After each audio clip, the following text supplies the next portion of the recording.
Halo semua, kembali lagi di channel Sang Sejarawan. Terus dukung channel kami agar kami bisa terus memberikan informasi. Gunung Tampomas adalah sebuah gunung berapi yang terletak di Jawa Barat, tepatnya sebelah utara kota Sumedang. Stratovolcano dengan ketinggian 1684 meter di atas permukaan laut, ini juga memiliki sumber air panas yang keluar di daerah sekitar kaki gunung. Gunung Tampomas termasuk dalam area Taman Wisata Alam Gunung Tampomas. Letak geografis Gunung Tampomas berada di wilayah utara Kabupaten Sumedang. Secara administratif, kawasan Tampomas berada di 5 kecamatan, yaitu Buah Dua, Congeyang, Paseh, Cimalaka, dan Tanjung Kerta. Luas area Taman Wisata Alam Gunung Tampomas adalah 1.250 hektar. Potensi alam. Kawasan hutan Gunung Tampomas termasuk dalam tipe hutan hujan pegunungan dengan keanekaragaman flora dan fauna. Tumbuhan yang mendominasi kawasan ini adalah jamuju, rasa mala, dan saninten. Sedangkan jenis hewan yang banyak ditemui adalah kancil, lutung, babi hutan, dan beberapa jenis burung. Tapi warga setempat masih meyakini adanya harimau lodaya di gunung tersebut. Puncak Gunung Tampomas merupakan lahan seluas 1 hektar dengan ketinggian 1684 mdpl yang berada di ujung paling atas Gunung Tampomas. Lokasi ini merupakan estetika tinggi karena dari tempat ini wisatawan dapat menikmati pemandangan indah ke arah kota Sumedang dan sekitarnya. Adanya lubang-lubang kawah dan batu-batu besar berwarna hitam menambah kekayaan imajinasi bagi yang melihatnya. Sekitar 200 meter ke arah utara dari puncak Sang Hyang Taraje terdapat makam keramat yang dikenal dengan nama Pasarean.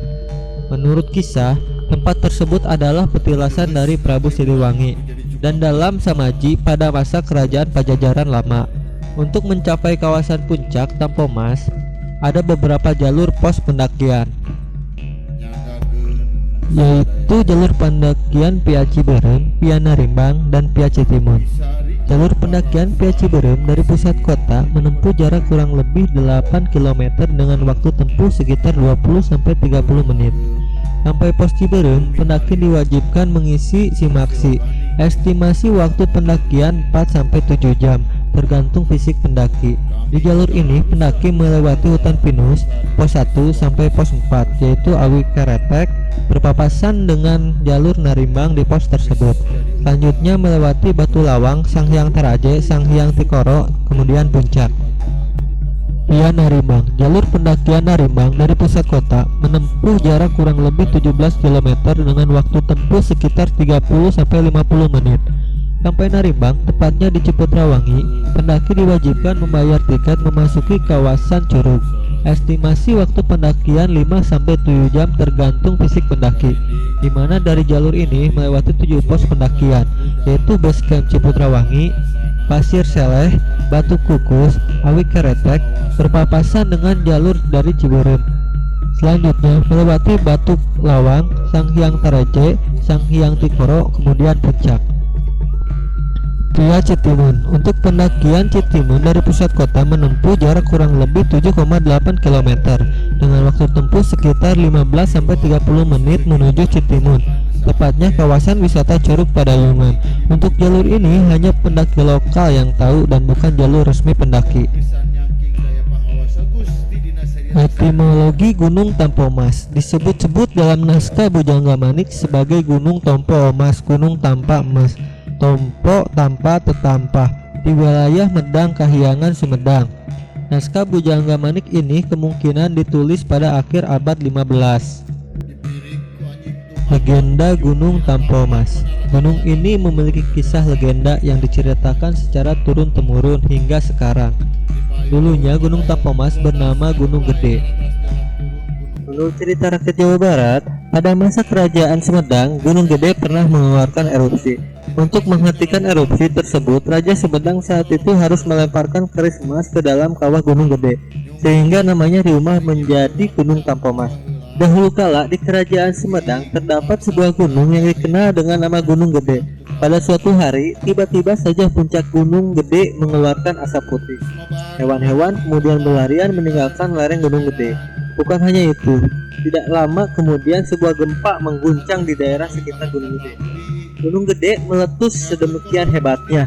Suaranya menggelegar hingga terdengar di seluruh penjuru kerajaan Sumedang. Raja Sumedang yang berada di istana pun terkejut dengan suara letusan Gunung Gede. Sementara itu, lahar panas yang menyala mengalir dari puncak Gunung Gede hingga ke sawah dan ladang penduduk. Sawah-sawah yang tinggal menunggu panen itu pun terbakar habis. Ternyata letusan itu tidak hanya terjadi sekali tetapi berulang-ulang selama beberapa hari lamanya. Sedangkan lahar panas terus mengalir seakan-akan tidak mau berhenti.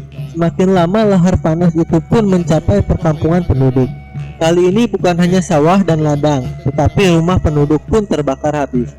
Bahkan para penduduk banyak yang mengungsi jauh dari kampung halamannya hingga ke istana raja.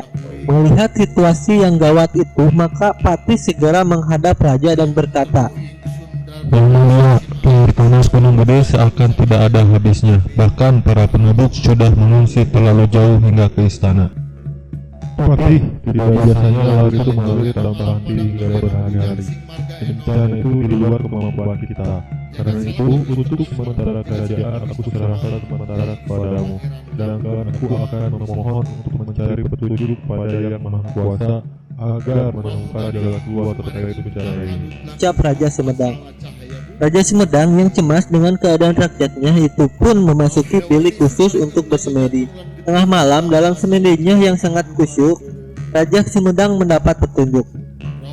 Lemparkan keris emas peninggalan nenek moyang ke dalam kawah Gunung Gede, maka aliran laharnya akan berhenti dan gunung itu akan kembali tenang. Raja pun kembali dan berkata kepada patihnya, Patih, aku mendapat sebuah petunjuk. Gunung Gede akan tenang jika dilemparkan keris emas ke kawahnya.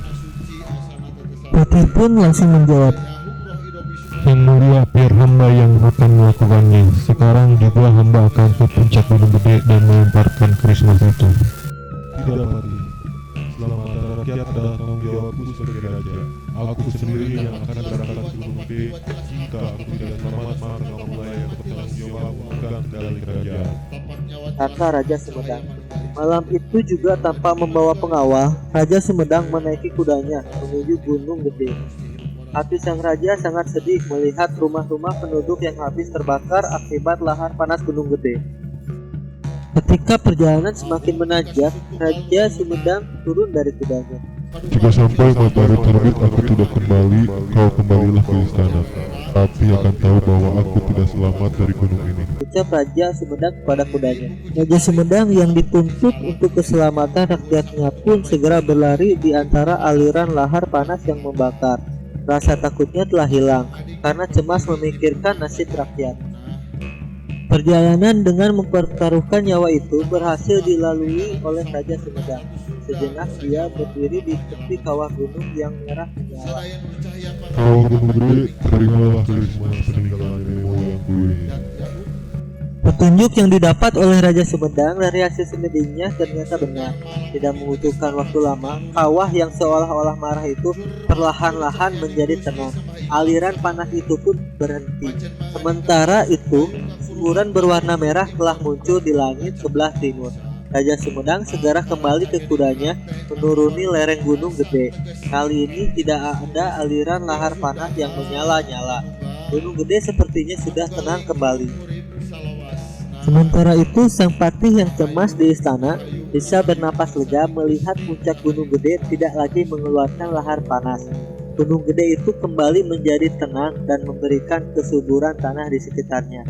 Di kemudian hari, Gunung Gede itu dikenal dengan sebutan Gunung Tampomas karena kawah gunung tersebut menerima keris emas peninggalan nenek moyang kerajaan Sumedang. Mitos dan misteri Gunung Tampomas. Sejak dahulu, Gunung Tampomas dipercaya memiliki kekuatan mistis yang kuat. Banyak orang yang menjadikannya sebagai tempat betapa atau ilmu, termasuk Prabu Siliwangi. Selain itu, Gunung Tampomas pun memiliki sejumlah situs yang syarat akan sejarah berkuasanya kerajaan Pajajaran di Tatar Sunda. Situs-situs itu diantaranya adalah tapak kaki Prabu Siliwangi, seorang yang menduduki kursi kepemimpinan di kerajaan Pajajaran. Makam keramat Ranggahadi dan istrinya, sepasang suami istri yang diyakini masih bagian dari keluarga Prabu Siliwangi, dan batu kasur yang kabarnya merupakan tempat tidur Prabu Siliwangi ketika berada di kawasan Gunung Tampomas. Sekian pembahasan tentang Gunung Tampomas. Jika tertarik dengan sejarah Kerajaan Sumedang, komen di bawah video ini.